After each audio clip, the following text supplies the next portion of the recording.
Welcome back guys, nandito naman tayo sa ating panibagong tutorial. Ang ituturo ko sa inyo ay kung paano i-recover yung automatic repair ng ating laptop. Ito guys, tingnan nyo. Ayan. So gawa ng siguro corrupted drivers yung yung nangyari sa kanya, kaya hindi niya ma-recover. So gagawin natin, i-recover natin yung operating system na drivers gamit yung dating yung in-install natin na CD. Umpisa na natin guys. Punta lang tayo dito guys sa advanced, then ito yung gagamitin natin guys, yung CD. Punta tayo dito sa USB drive, then ito guys yung CD natin, UEFI. Ito yung pangalan ng natin sa CD-ROM, yung nakalagay yung CD natin. Ayan guys, click lang natin yon, hintayin lang natin guys.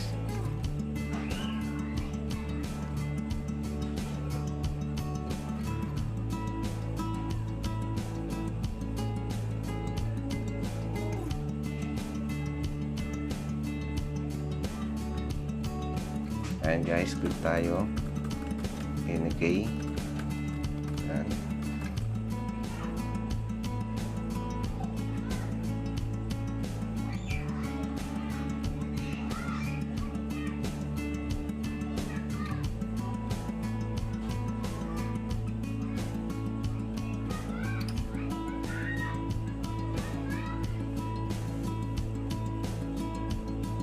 Wait lang guys, antayin natin.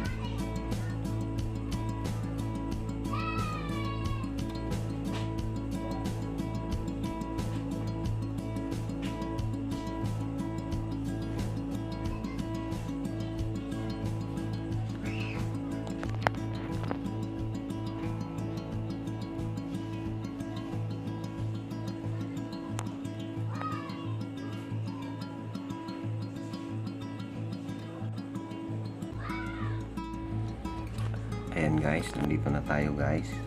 So, ang gagawin natin guys, i-next lang natin to.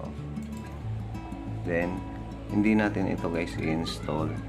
Ang gagawin natin, i-repair lang natin dito sa gilid. Itong nasa baba.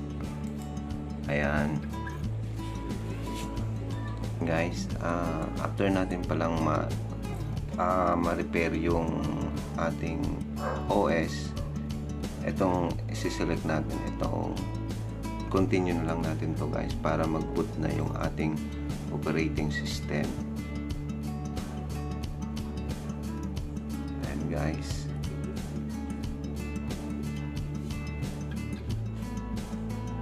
ganun lang guys kasimple, kadali mag troubleshoot ng ating computer.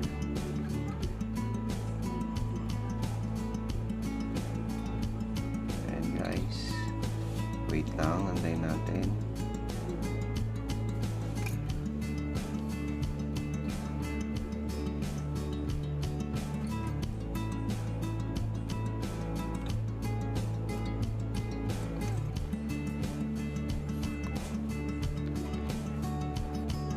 Kadalasan pala guys, nangyayari to kasi gawa ng minsan corrupted yung ating drivers.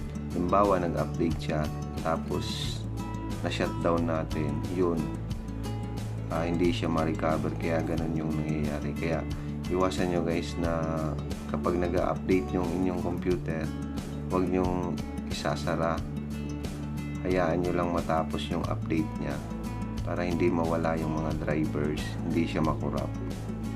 So, yun lamang guys, ganun lang kasimple. So, pa-subscribe na lang guys sa aking channel.